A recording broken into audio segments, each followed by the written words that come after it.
Hello friends, मैं निवेदिता आप सबका अपने चैनल एस्ट्रोवाणी.नेट में तहे दिल से बहुत बहुत स्वागत करती हूँ और उम्मीद करती हूँ कि आप सब ने मेरा चैनल ज़रूर सब्सक्राइब कर लिया होगा ताकि जो छोटी छोटी जानकारी डेली बेसिस में आपके साथ साझा करती हूँ उनसे आपको लाभ मिलता होगा। चलिए दोस्तों, आज बात करते हैं 21 जून 2020 को पड़ने वाले चूड़ामणि कंकण सूर्य ग्रहण के बारे में। जी हाँ दोस्तों, अमृत मंथन के दौरान राहु और केतु की जो कहानी है वो आप सब ने सुनी होगी। ग्रहण पड़ता क्यों है? जी हाँ, सूर्य और पृथ्वी के मध्य जब भी चंद्रमा का आगमन होता है तो ग्रहण की भौगोलिक स्थिति उत्पन्न हो जाती है।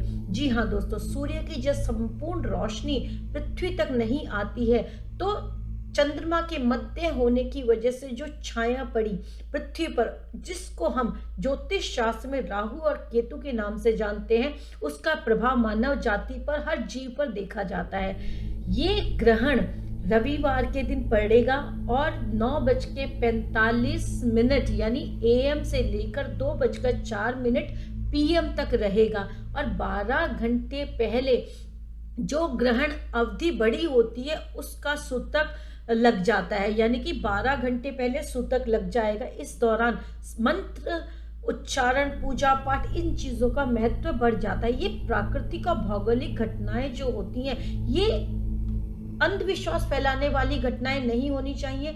ये एक भौगोलिक स्थितियां उत्पन्न होती हैं, ये नेचर की एक्टिविटीज हैं जो हमें सजग करती हैं कि अब भी वक्त है, संभले, नेचर को चैलेंज ना करें। नेचर को यदि आप जान लेंगे तो आप उसके लिए सकारात्मक तौर से जुड़ते हुए चलेंगे बजाय उसको अपने अगेंस्ट करने के।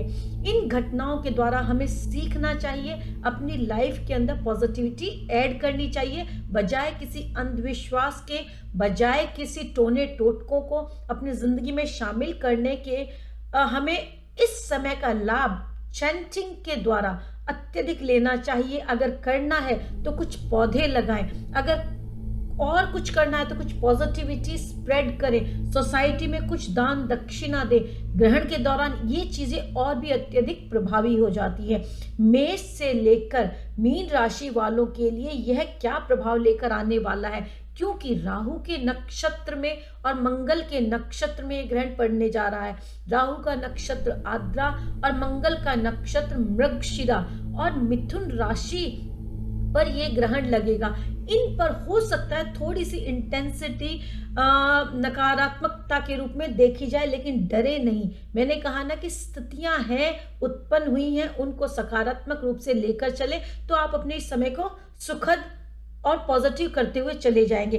चलिए जानने की कोशिश करते हैं कि मेष से लेकर मीन राशि वालों के लिए यह ग्रहण क्या सकारात्मकता लेकर आ रहा है, कहां पर थोड़ी सी सावधानी कर चले ताकि इस ग्रहण के जो 6 माह तक मिलने वाले प्रभाव होंगे उनसे हम अपने आप को पॉजिटिवली कनेक्ट कर सके। जी हाँ दोस्तों, मेष राशि वालों के लिए ये ग्रहण 3rd हाउस में बनने जा रहा है, जो कि पराक्रम का भाव कहा जाता है, छोटे बहन भाइयों का भाव कहा जाता है। सूर्य को मेष राशि वालों के लिए कारक माना जाता है और सूर्य को पराक्रम भाव में अच्छा माना जाता है और अंगारक योग कहीं ना कहीं उनकी मेहनत के अंदर इस तरह का सकारात्मक परिवर्तन लेकर आने वाला रहेगा कि वो अपने भाग्य को अपने अनुरूप आने वाले समय में करते हुए चलेंगे। जी हाँ दोस्तों, मेष राशि वालों के लिए यह गोचर शुभता लाने वाला है। उनके आर्थिक उन्नति के साधन उपलब्ध होंगे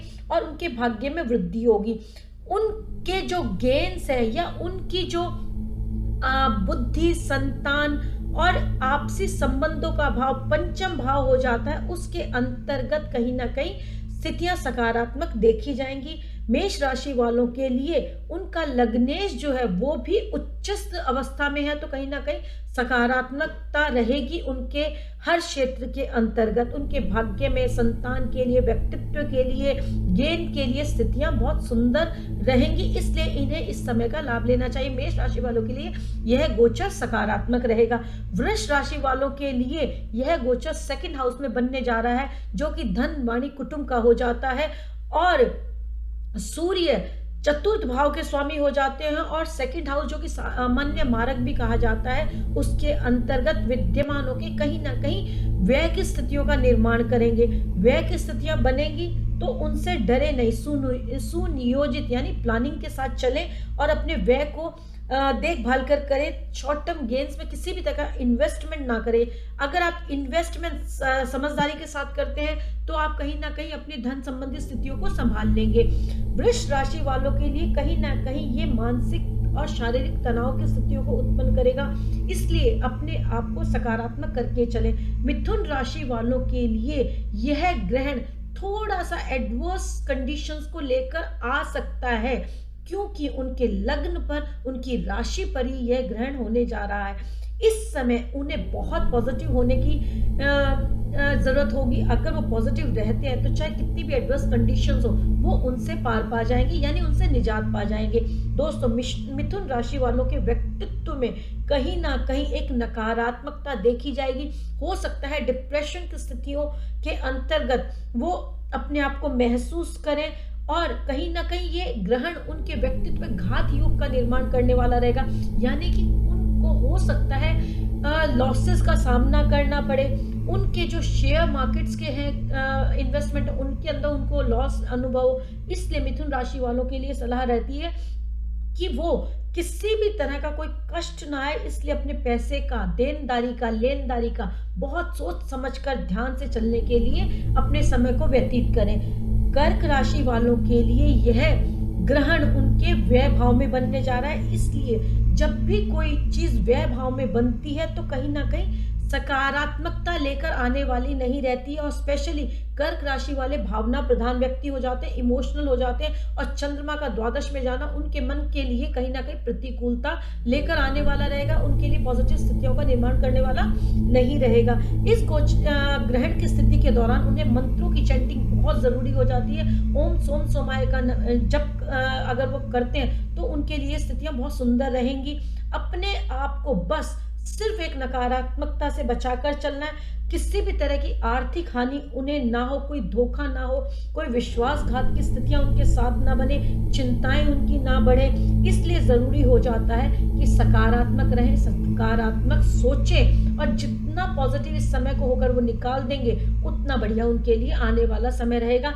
बस किसी भी तरह के इन्वेस्टमेंट्स के अंदर अपने आप को ना फंसाएं। रोग ऋण शत्रु से संबंधित यदि कोई स्थितियां बनी हुई हैं, उनके लिए यदि उनको पैसा लेना पड़ता है तो सोच समझ कर ले, कोशिश करें कि कम से कम इस तरह का पैसा लिया जाए जो देने में आसानी रहे। सिंह राशि वालों के लिए यह गोचर लाभ स्थान में बनने जा रहा है। जी हाँ दोस्तों, इनके लिए यह ग्रहण बहुत सुंदर स्थितियों का आने वाले 6 माह में निर्माण करेगा, क्योंकि उनके व्यक्तित्व में एक निखार देखा जाएगा। सूर्य का लग्नेश होना और गेन हाउस में जाना अपने आप में पॉजिटिव स्थितियों को बनाता है, लाभ की स्थितियों को उजागर करता है।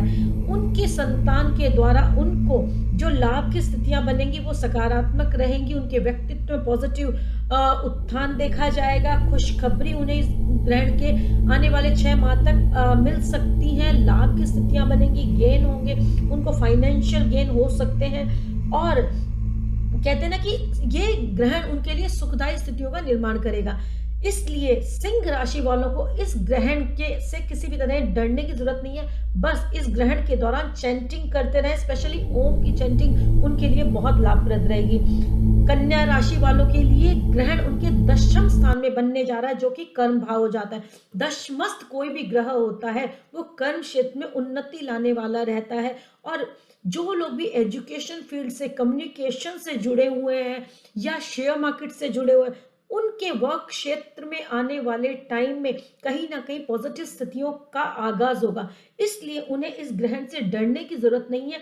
बस किसी भी तरह की आर्थिक उन्नति के लिए जरूरी हो जाता है कि जो व्यय उनके लिए बने उसको सकारात्मक रूप से लेकर चले। लॉन्ग टर्म गेन्स के लिए सोचें, ना कि शॉर्ट टर्म गेन्स के लिए सोचें। अगर वो इस समय के अंतर्गत अपने पैसे को लंबे समय के लिए इन्वेस्टमेंट करेंगे तो सुख साधन के लिए सकारात्मक रिजल्ट लेकर आने वाला रहेगा।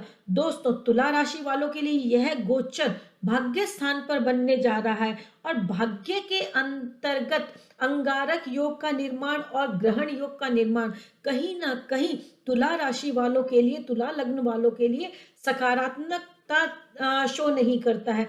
उनको जो अपने भाग्य के प्रति उम्मीद है इस वक्त के दौरान, हो सकता है वो उतनी ना हो, उसमें थोड़ा सा लैग देखा जाए तो नेगेटिव ना हो, लेकिन कहीं ना कहीं अपने आप को कोई कॉन्फ्लिक्ट की स्थितियों में ना फंसाए। किसी भी तरह के मेंटल और फिजिकल इलनेस उन्हें है तो उससे बचाव के लिए सकारात्मक सोचने के लिए मैं सलाह दूंगी। इस ग्रहण पीरियड के अंतर्गत स्थितियां उनके अनुकूल रहे, इसलिए जरूरी हो जाता है कि रिश्तों को बैलेंस करके चलें। दोस्तों, वृश्चिक राशि वालों के लिए यह ग्रहण उनके अष्टम स्थान में बनने जा रहा है। अष्टम स्थान में जब भी कोई ग्रह आकर विद्यमान होता है तो अपने भावों के संबंधित वो पॉजिटिव रिजल्ट देने वाला नहीं माना जाता है। वृश्चिक राशि वालों के लिए सलाह रहेगी कि वो किसी भी तरह की एडवर्स कंडीशन उनकी लाइफ में ना आए, उनकी हेल्थ अच्छी रहे, नेगेटिविटी उनकी लाइफ में ऐड ना हो, इसलिए पॉजिटिव सोचे, पॉजिटिव करते हुए आगे चले। कोई भी शारीरिक मानसिक कष्ट इस ग्रहण के दौरान ना हो, टेंशन्स ना हो, कोई भी हर्डल्स उनकी लाइफ में ना आए, गाड़ी बहुत ध्यान से चलाएं और व्यय संबंधित स्थितियों को मैनेज करके चले। किसी भी तरह का यदि व्यय बनता है तो बहुत सोच समझ कर करे। हो सकता है धन वाणी कुटुंब को बैलेंस करने की मैं सलाह दूंगी। अगर कोई पैतृक संपत्ति से संबंधित विवाद की स्थितियां तो उनको भी पॉजिटिवली मैनेज करके चले, उलझे नहीं किसी से भी, मेरी सलाह रहेगी। धनु राशि और लग्न वालों के लिए यह गोचर क्या स्थितियां लेकर आने वाला है, इस बारे में चर्चा करते हैं। धनु राशि वालों के लिए यह गोचर उनके सप्तम स्थान में बनने जा रहा है। सप्तम स्थान में भी एक सामान्य मारक हो जाता है। सप्तम स्थान में होने वाला यह ग्रहण योग उनके व्यक्तित्व को प्रभावित करेगा। अगर कहीं ना कहीं उनकी स्थितियां उनके अनुरूप नहीं है तो एग्रेशन से बचे, नेगेटिव ना हो, स्थितियों को पॉजिटिव करते हुए चले, सकारात्मक सोचें। कोई भी अगर पार्टनर से संबंधित स्थिति है, बिजनेस से संबंधित स्थिति है, जीवन साथी की हेल्थ को लेकर कोई स्थितियां बनी हुई है तो फ्रस्ट्रेशंस ना पाले, बस पॉजिटिव सोचते हुए उनकी रेमेडीज कर कर चले। दोस्तों, धनु राशि वालों के लिए यह गोचर बहुत ज्यादा पॉजिटिव नहीं रहेगा, लेकिन फिर भी मैं सलाह दूंगी कि सकारात्मक होकर चलेंगे तो अपने अनुकूल करते चलेंगे। मकर राशि वालों के लिए यह गोचर उनके रोग ऋण शत्रु भाव पे बनने जा रहा है। इस भाव में बनने की वजह से यदि उनके अंदर डिप्रेशन की स्थितियां उत्पन्न हो रही हैं तो पॉजिटिव सोचें, पॉजिटिव करें। अपने आप को जितना वो सकारात्मक रखेंगे उतना वो अपने रोग ऋण शत्रु की स्थितियों में निजात पा पाएंगे, क्योंकि कहीं ना कहीं अंगारक प्लेनेट जब भी इस तरह के भाव में बैठते हैं तो उस भाव से संबंधित पॉजिटिव रिजल्ट देने के लिए जाने जाएंगे। इसलिए मकर राशि वालों के साथ रोग ऋण शत्रु संबंधी जो स्थितियां बनी हुई है उनसे निजात मिलने की स्थितियां बनेंगी। आने वाले 6 माह के अंदर यदि कोई ऋण है तो उससे वो छुटकारा पा सकते हैं, कोई बीमारी है उससे भी वो छुटकारा पा सकते हैं, और कोई बैक बाइटर्स है तो उनको जानकर वो उनके प्रति किस तरह का रिएक्शन उन्हें लेना चाहिए उसके लिए वो कोशिश कर सकते हैं। कुंभ राशि वालों के लिए यह गोचर संतान भाव पे बनने जा रहा है। संतान भाव पर बनने वाला यह ग्रहण कहीं ना कहीं उनकी संतान संबंधी चिंताओं के अंतर्गत उन्हें थोड़ा सा प्रभाव दे सकता है। जो भी स्पेशली इस समय प्रेग्नेंट लेडीज है उनके लिए सलाह रहेगी कि वो अपने इस ग्रहण काल को बहुत सकारात्मक, बहुत पॉजिटिव होकर निकाले। कोई भी एडवर्स कंडीशन उनको ना मिले, इसलिए घर के अंदर रहने की मैं सलाह दूंगी और सिर्फ चैंटिंग करने के लिए या कोई अच्छी बुक्स पढ़ने के लिए मेरा आग्रह रहेगा कि वो इस दौरान कोई भी अच्छा ग्रंथ पढ़े जिससे उन्हें बहुत पॉजिटिविटी मिले। कुंभ राशि वालों के लिए यह गोचर थोड़ा सा चिंताजनक रहेगा। शारीरिक और मानसिक पीड़ा इस दौरान उन्हें हो सकती है। हो सकता है उनको संतान संबंधी कुछ व्यय करने पड़े, तो टेंशन्स नहीं ले, आने वाला समय वो शुभ करते हुए चले जाएंगे। दोस्तों, मीन राशि वालों के लिए यह गोचर सुख साधन गाड़ी वाहन के स्थान पर बनने जा रहा है। इसलिए इनके लिए जरूरी हो जाता है कि वो अपने घर के अंदर कलह की स्थितियों को उत्पन्न ना होने दे, गाड़ी वाहन को बहुत सावधानी के साथ चलाएं। कोई भी कर्म क्षेत्र संबंधी यदि उन्हें परिवर्तन मिल रहा है तो सहज स्वीकार है, अन्यथा टेंशन्स की स्थितियों को उत्पन्न करेंगे।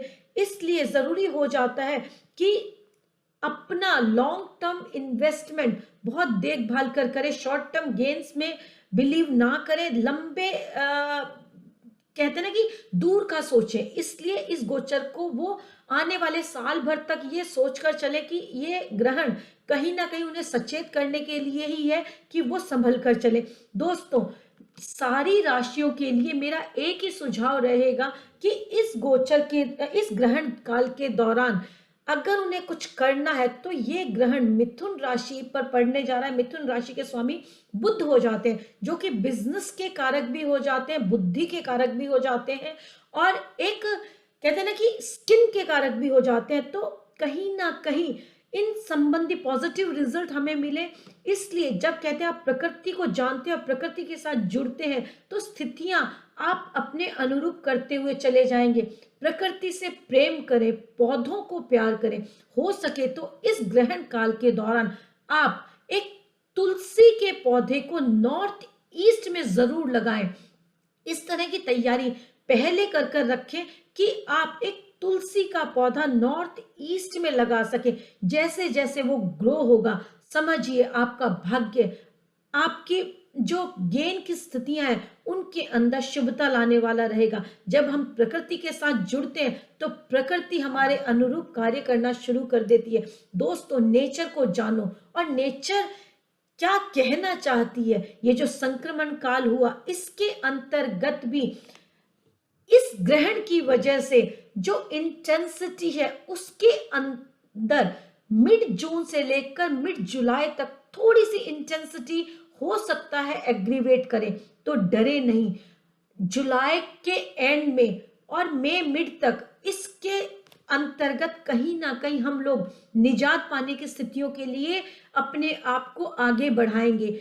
मेरा सजेशन रहेगा कि इस समय पर जो स्थितियां सोशल डिस्टेंसिंग की हमने पिछले समय के दौरान मेंटेन की है उनको जरूर बरकरार कर रखें। अगर हम लापरवाह हो गए तो हम अपनी हेल्थ के अगेंस्ट हो जाएंगे।